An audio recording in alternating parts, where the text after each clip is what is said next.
Chapter 17. A New Interest in Life. The next afternoon, Anne, bending over her patchwork at the kitchen window, happened to glance out and beheld Diana down by the Dryad's bubble beckoning mysteriously. In a trice, Anne was out of the house and flying down to the hollow, astonishment and hope struggling in her expressive eyes. But the hope faded when she saw Diana's dejected countenance. "Your mother hasn't relented?" she gasped. Diana shook her head mournfully. "No. Oh, Anne, she says I'm never to play with you again. I've cried and cried, and I told her it wasn't your fault, but it wasn't any use. I had ever such a time coaxing her to let me come down to say goodbye to you. She said I was only to stay 10 minutes, and she's timing me by the clock." 10 minutes isn't very long to say an eternal farewell in, said Anne tearfully. "Oh, Diana, will you promise faithfully never to forget me, the friend of your youth, no matter what dearer friends may caress thee?" "Indeed I will," sobbed Diana. "And I'll never have another bosom friend. I don't want to have. I couldn't love anybody as I love you." "Oh, Diana," cried Anne, clasping her hands. "Do you love me?" "Why, of course I do. Didn't you know that?" "No." Anne drew a long breath.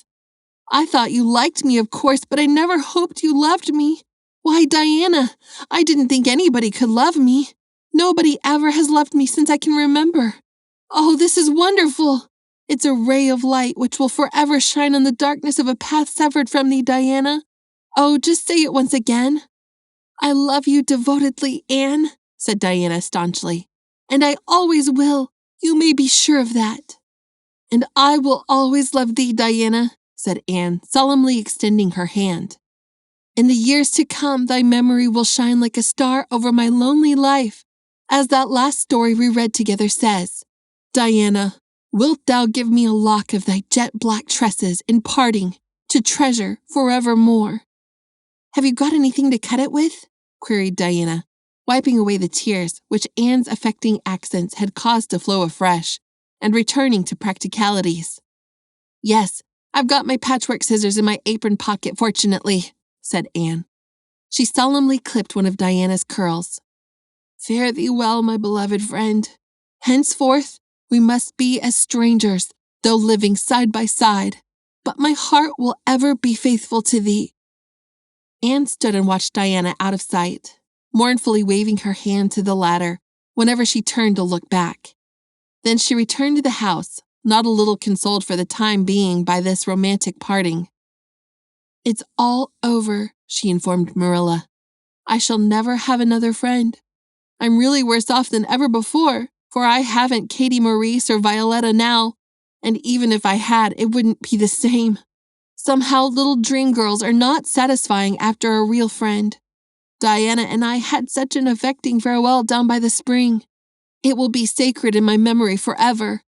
I used the most pathetic language I could think of and said thou and thee. Thou and thee seem so much more romantic than you. Diana gave me a lock of her hair, and I'm going to sew it up in a little bag and wear it around my neck all my life.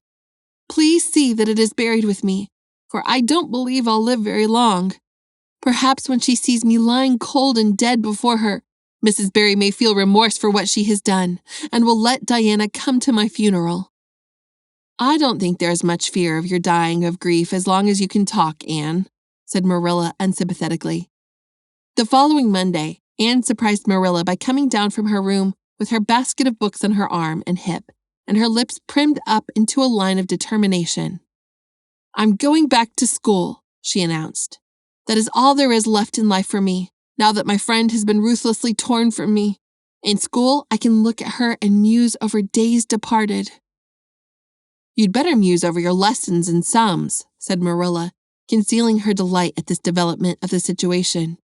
"If you're going back to school, I hope we'll hear no more of this breaking slates over people's heads and such carryings on. Behave yourself and do just what your teacher tells you." "I'll try to be a model pupil," agreed Anne dolefully. "There won't be much fun in it, I expect. Mr. Phillips said Minnie Andrews was a model pupil, and there isn't a spark of imagination or life in her. She is just dull and poky and never seems to have a good time. But I feel so depressed that perhaps it will come easy to me now. I'm going round by the road. I couldn't bear to go by the birch path all alone. I should weep bitter tears if I did." Anne was welcomed back to school with open arms. Her imagination had been sorely missed in games. Her voice in the singing and her dramatic ability in the perusal aloud of books at dinner hour. Ruby Gillis smuggled 3 blue plums over to her during Testament reading. Ella Mae McPherson gave her an enormous yellow pansy cut from the covers of a floral catalog, a species of desk decoration much prized in Avonlea School. Sophia Sloane offered to teach her a perfectly elegant new pattern of knit lace, so nice for trimming aprons. Katie Bolter gave her a perfume bottle to keep slate water in, and Julia Bell copied carefully on a piece of pale pink paper scalloped on the edges the following effusion. "To Anne, when twilight drops her curtain down and pins it with a star, remember that you have a friend, though she may wander far." "It's so nice to be appreciated," sighed Anne rapturously to Marilla that night. The girls were not the only scholars who appreciated her. When Anne went to her seat after dinner hour, she'd been told by Mr. Phillips to sit with the model Minnie Andrews. She found on her desk a big, luscious strawberry apple. Anne caught it up, all ready to take a bite, when she remembered that the only place in Avonlea where strawberry apples grew was in the old Blythe orchard on the other side of the Lake of Shining Waters. Anne dropped the apple as if it were a red-hot coal and ostentatiously wiped her fingers on her handkerchief.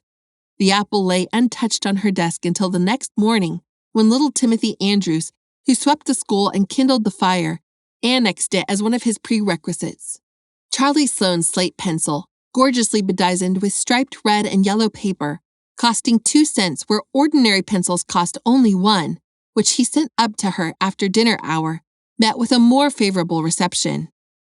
Anne was graciously pleased to accept it, and rewarded the donor with a smile, which exalted that infatuated youth straightway into 7th heaven of delight, and caused him to make such fearful errors in his dictation that Mr. Phillips kept him in after school to rewrite it.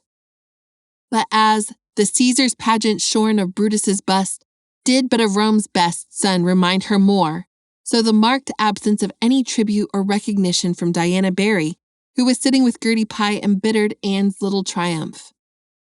"Diana might have just smiled at me once, I think," she mourned to Marilla that night. But the next morning, a note most fearfully and wonderfully twisted and folded, and a small parcel were passed across to Anne. "Dear Anne," ran the former, "Mother says I'm not to play with you or talk to you even in school. It isn't my fault, and don't be cross at me, because I love you as much as ever. I miss you awfully to tell all my secrets to, and I don't like Gertie Pye one bit. I made you one of the new bookmarkers out of red tissue paper. They are awfully fashionable now, and only 3 girls in school know how to make them. When you look at it, remember, your true friend, Diana Barry." Anne read the note, kissed the bookmark, and dispatched a prompt reply back to the other side of the school. "My own darling Diana, of course I am not cross at you because you have to obey your mother. Our spirits can commune. I shall keep your lovely present forever. Minnie Andrews is a very nice little girl, although she has no imagination.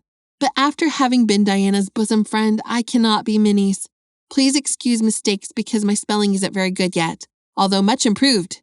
Yours until death do us part, Anne or Cordelia Shirley. P.S. I shall sleep with your letter under my pillow tonight. A or C.S." Marilla pessimistically expected more trouble since Anne had again begun to go to school, but none developed. Perhaps Anne caught something of the model spirit from Minnie Andrews. At least she got on very well with Mr. Phillips thenceforth. She flung herself into her studies heart and soul, determined not to be outdone in any class by Gilbert Blythe. The rivalry between them was soon apparent. It was entirely good-natured on Gilbert's side, but it is much to be feared that the same thing cannot be said of Anne, who had certainly an unpraiseworthy tenacity for holding grudges. She was as intent in her hatreds as in her loves.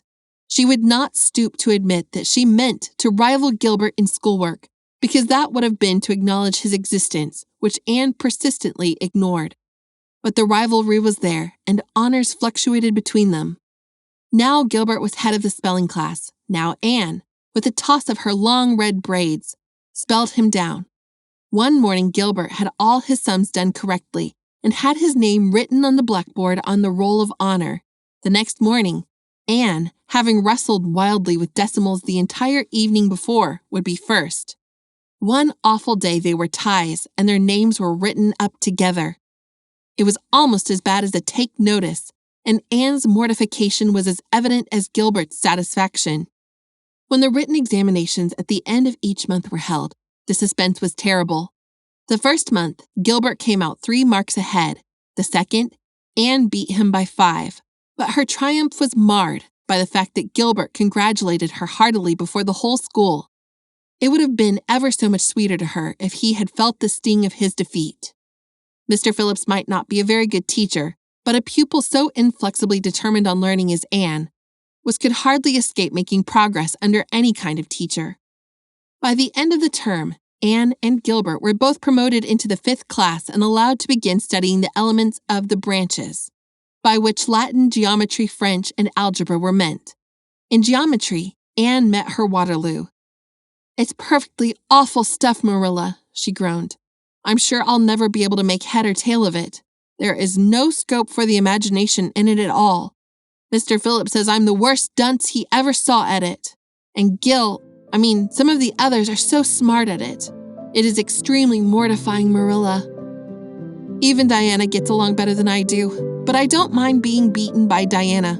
Even though we meet as strangers now, I still love her with an inextinguishable love. It makes me very sad at times to think about her. But really, Marilla, one can't stay sad very long in such an interesting world, can one?"